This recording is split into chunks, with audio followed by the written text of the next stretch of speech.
Eh bien, je remercie le professeur précédent puisqu'il parlait déjà de la lumière de façon créatrice et d'une manière proche de la peinture.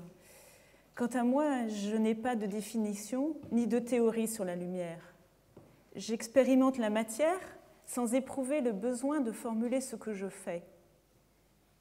Toute mon énergie créatrice est mobilisée dans le regard. Il m'arrive de passer de longues heures devant ma fenêtre à observer. Ensuite, je dessine sur un carnet les variations chromatiques créées par le passage d'un nuage.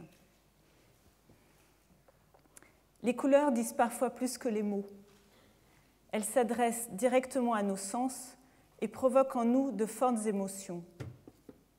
Il est des jours de grisaille où les nuances, comme aujourd'hui, se confondent avec mes états d'âme. Degas dirait des états d'yeux. Le support sensible sur lequel je travaille, c'est-à-dire le papier, enregistre tout dans ses fibres.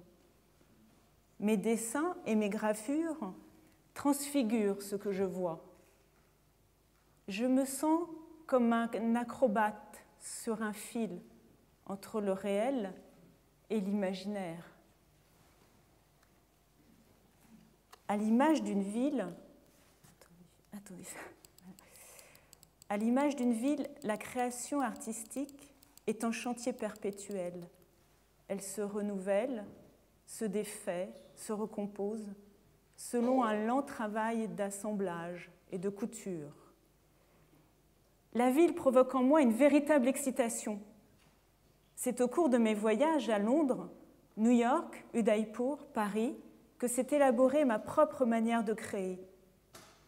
L'observation des variations du jour et de la nuit sous d'autres cieux se revêt d'une intensité particulière. L'atmosphère tranquille de nos villes s'oppose à celle des mégapoles d'outre-Atlantique. Les couleurs fortes des rues ensoleillées d'Orient n'enlèvent rien à l'intégrité des nuances de gris d'ici. Au contraire, la diversité me stimule et engendre de nouvelles réalisations. Le changement de point de vue, le rapprochement et l'éloignement, le grossissement de la réalité et le cadrage sont les moyens par lesquels j'appréhende la lumière naturelle que je réinvente en gravure.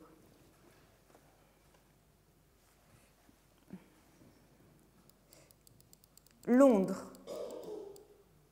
Au cours d'une promenade le long de la Tamise, je découvre à la tombée de la nuit le vieux port d'un quartier entièrement réaménagé, St. Catherine Docks.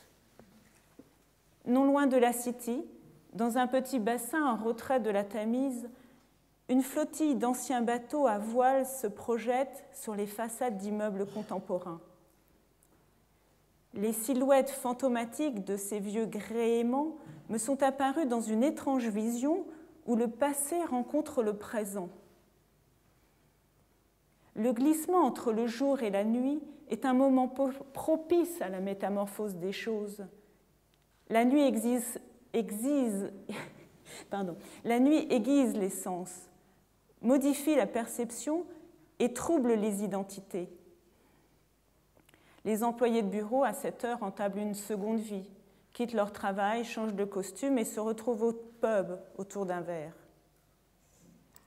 Le souvenir de cette flânerie dans le temps et l'espace a été initiatrice d'une estampe, St. Catherine Docks. Dans cette gravure, j'ai travaillé les reflets à l'aide de 3 couleurs puissantes, le jaune, le vert et le rouge. La lumière artificielle de l'immeuble en verre m'a conduite à inventer un langage abstrait. Les formes ressemblent à des hiéroglyphes.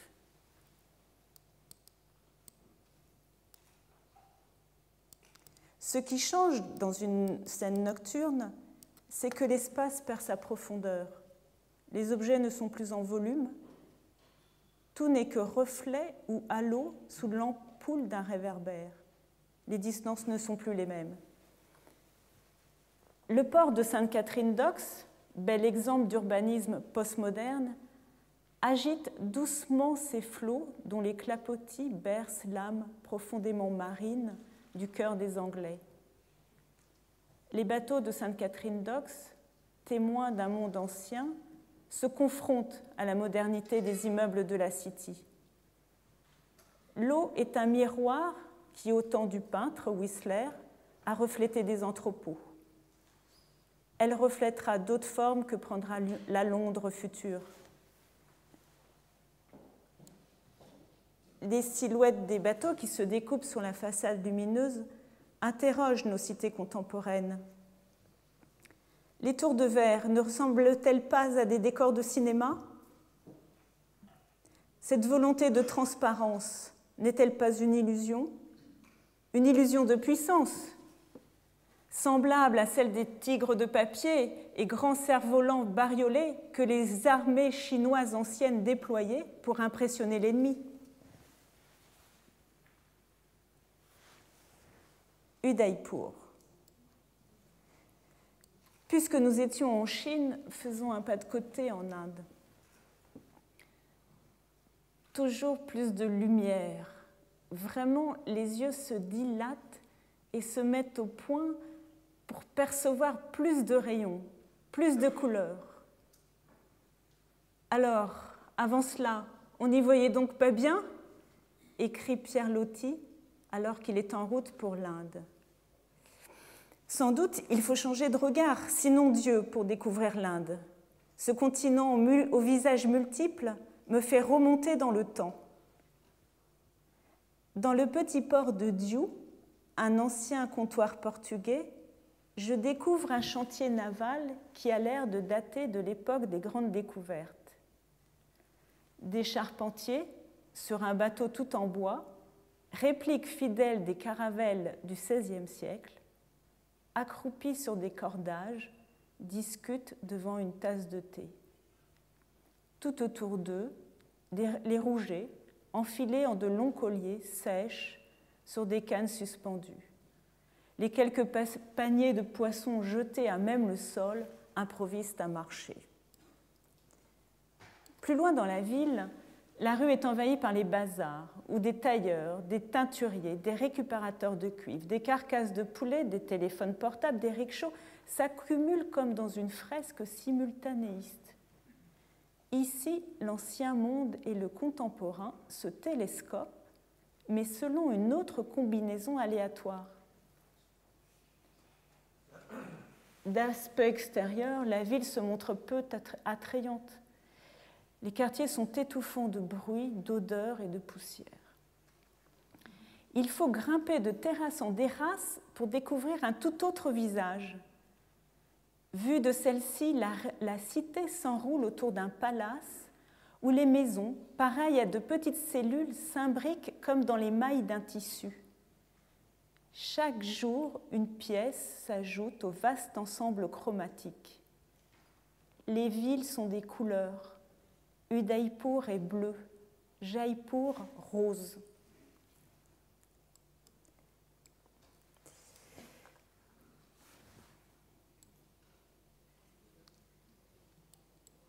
Vus d'en haut, les arbres qui étaient cachés entre les cours des maisons émergent. Luttant contre l'architecture, eux aussi, ils cherchent la lumière. Ils masquent Udaipur. Ils laissent échapper entre leurs branches les touches colorées des maisons. À contre-jour, la ville se décompose en plans de la même manière que les masques successifs de mon procédé de gravure. Mon regard de graveur s'exalte et m'invite à une toute autre contemplation.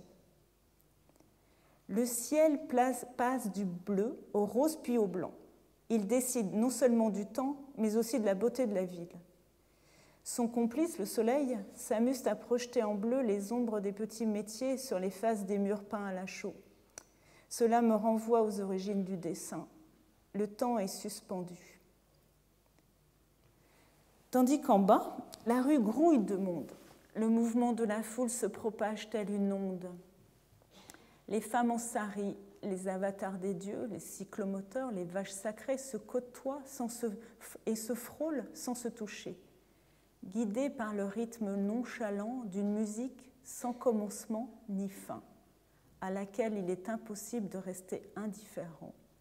Les couleurs les saveurs sont une invitation à prendre part à la danse.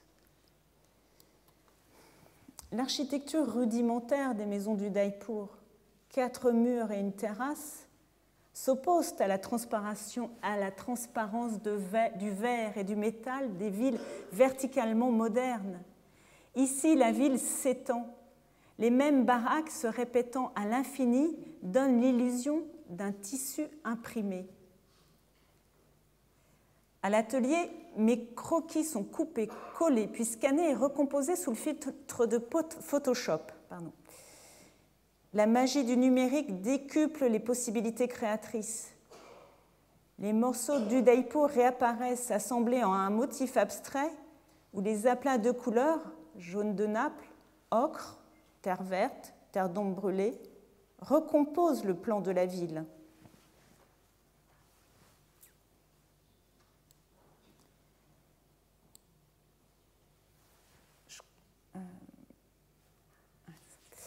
Une toute autre approche est mise en œuvre dans une série de 3 fusains, l'arbre, le trafic, la montagne. L'équilibre aléatoire de la ville au bord du chaos me fascine. Cette étrange position est une force en réalité. Les masses de fils électriques longent les rues d'Udaipur et parfois sont à même le pavé.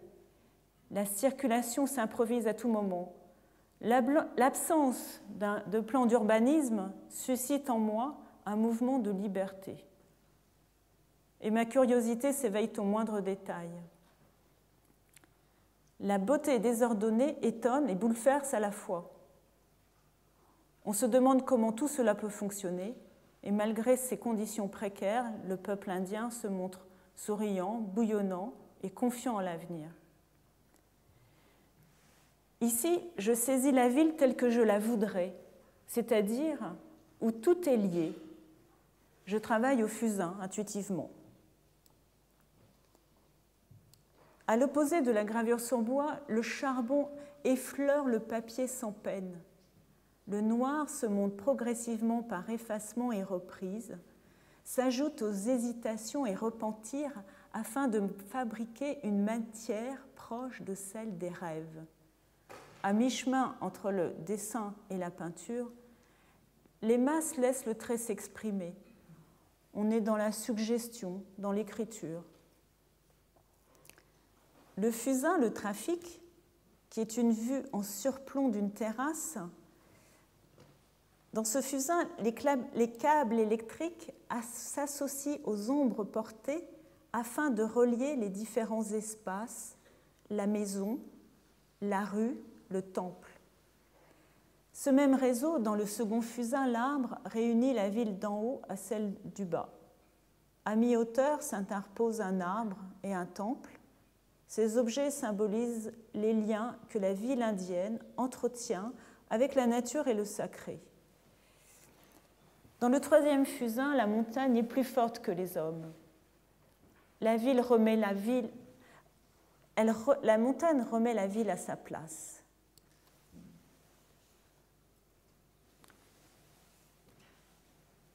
Durant un séjour à New York, un jour de très beau temps, je retrouve la jungle des baraques indiennes sur les toits des immeubles au nord de Manhattan, dans un quartier où l'espace manque, Washington Heights. Les liens que j'établis entre les différentes villes du globe se répètent. Le plan de la cité s'établit en moi selon une cartographie secrète où la lumière se joue des repères et de la cohérence des lieux. Il m'invite à la rêverie et au voyage immobile. Je suis ici et ailleurs. New York. Avant d'y avoir séjourné, New York m'était familière. Sa dimension fictive et symbolique est ancrée dans l'imaginaire de chacun. Maintes fois représentée en photo, au cinéma et en peinture, il est difficile de ne pas tomber dans les clichés. Une ville grandiose, en mouvement. New York est à l'image de ses habitants. Elle avance ultra-optimiste. Son intensité lumineuse est inoubliable. New York est une centrale électrique où l'on n'y vient puiser son énergie vitale comme on s'enveloppe d'un manteau de paillettes. On se laisse absorber par le rythme effréné de la ville afin de décupler ses capacités créatrices et passer au très très grand format XXL.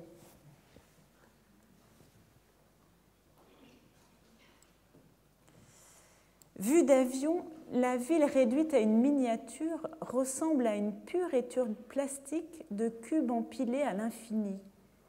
L'arrivée est une véritable jubilation. On se laisse envahir par une joie enfantine, curieuse de tout. La régularité des plans quadrillés des rues me donne l'impression d'un immense terrain de jeu où j'évolue comme dans un rêve. Mais comment saisir la lumière de New York ? Il faut prendre le bateau en fin de journée ensoleillée de février et s'éloigner de la City afin de voir un spectacle sublime. La lumière du Nouveau Monde. Les façades des buildings de Manhattan éclairées par le couchant se revêtent d'un voile rouge sang. Les façades des buildings, tandis que leurs ombres en vert oxyde de cuivre se projettent à angle droit. Cette lumière crée des contrastes si puissants dans la complémentarité des couleurs que l'artiste du vieux continent que je suis en reste ébahi. Intense et bruyante, la lumière ne fait pas dans la demi-teinte. L'œil n'en finit pas d'être excité. Transpercé par des éclats de couleurs, il enregistre tout ce qu'il peut. Les informations vives des écrans panoramiques se mêlent à la cacophonie des couleurs. Les enseignes s'affichent ici, là, et puis finalement n'importe où. Des splashes s'écrivent partout en toutes lettres, puis des personnages vêtus de noir aux coups de poing musclés crèvent l'écran, laissant entrevoir un monde peuplé de mannequins blonds aux yeux clairs. L'enfant qui est en moi retrouve un instant le goût de la féerie des images. Le changement d'échelle est constant. Les perspectives au niveau de la rue donnent l'impression que les immeubles vous tombent dessus. Il faut se tordre le cou pour voir le ciel. Les espaces s'entrecroisent. Je suis sous un pont et je découvre un quartier d'entrepôt.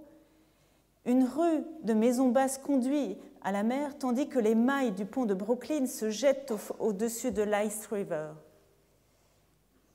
En fragments, la ville se déplie sous les persiennes d'une fenêtre. Les objets des vitrines se mélangent à la figure épaisse d'un barman ainsi qu'au reflet des boutiques d'en face. Mais d'où vient ce néon qui dessine le mot « ice cream » ?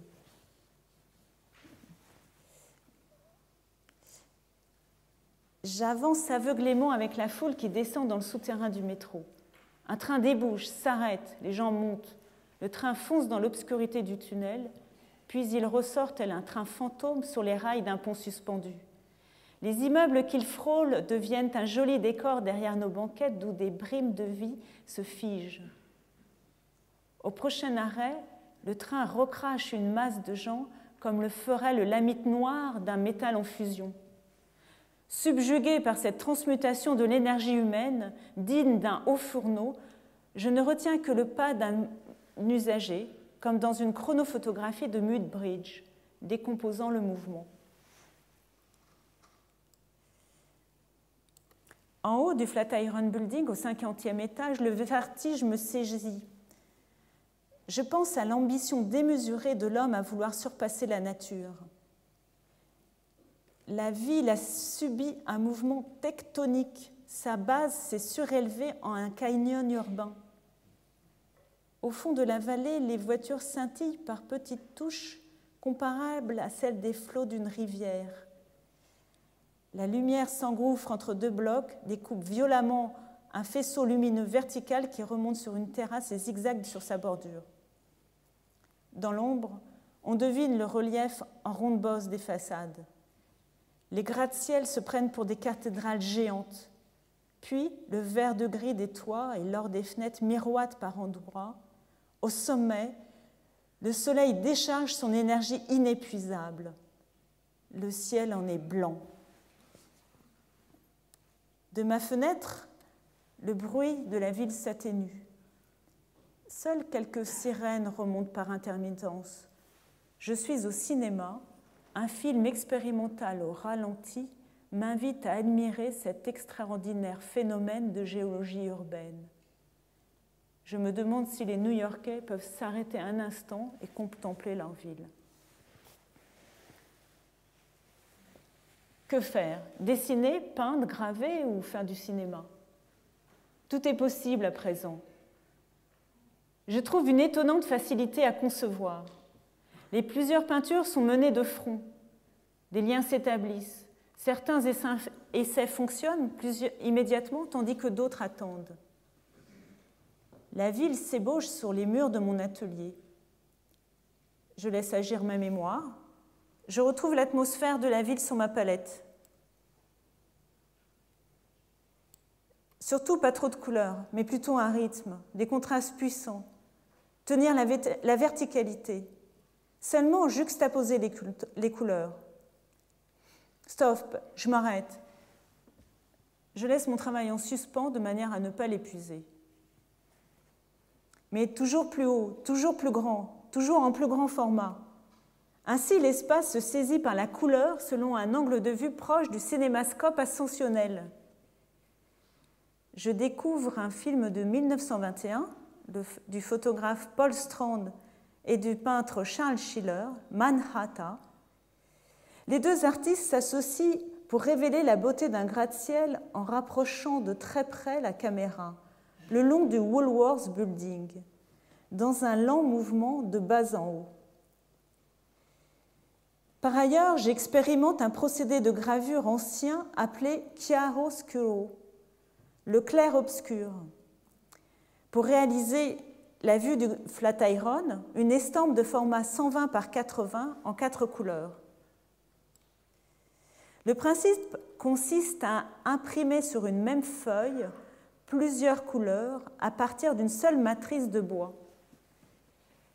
L'image de réserve est retravaillée au fur et à mesure pour ne pas recouvrir certaines zones de la couleur précédente. Ainsi, la lumière apparaît par magie. Elle laisse supposer que la couleur existe par elle-même, qu'il suffit de gratter le noir par endroits pour la découvrir. Mais cette manière exige une certaine prise de risque. Le procédé à bois perdu est aussi appelé suicide print. Au fur et à mesure que je grave ma plaque, j'avance progressivement vers l'anéantissement de mon dessin. Et c'est un jeu avec la création qui me conduit à travailler de manière immédiate afin d'éviter la routine et d'avancer au bord du précipice. Comme Lindbergh traversant l'Atlantique sans possibilité de rebrousser ce chemin.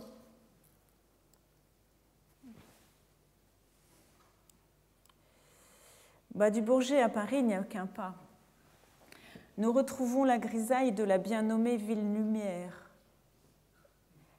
Étonnant paradoxe, comme aujourd'hui, Paris est sans couleur.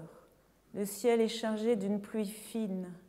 La triste mine des gens du métro, le pavé mouillé, le zinc des toits, le dos des immeubles et les arbres dénudés sont des éléments qui composent cette étrange cité façonnée d'une argile grise et monotone. Ombre de lui-même, ce corps léthargique se peine à se mettre en mouvement. Frappés de langueur, les jours passent sans que l'heure tourne, le temps se fige. Paris ressemble à un cliché monochrome. Les gens, les monuments, les voitures sont immobiles. Et tout à coup, le saule du Vert-Galant s'enflamme sous les regards des mascarons du Pont-Neuf. Il suffit d'un rayon pour retrouver le goût de flâner au hasard des rues. À la sortie de la bouche d'un métro, le trafic s'anime, les commerçants se mettent sur la place, sur le pas de leur porte, et les touristes émerveillés d'être ici s'éternisent devant la statue d'Henri IV, tandis que le Parisien poursuit sa course entre les passants.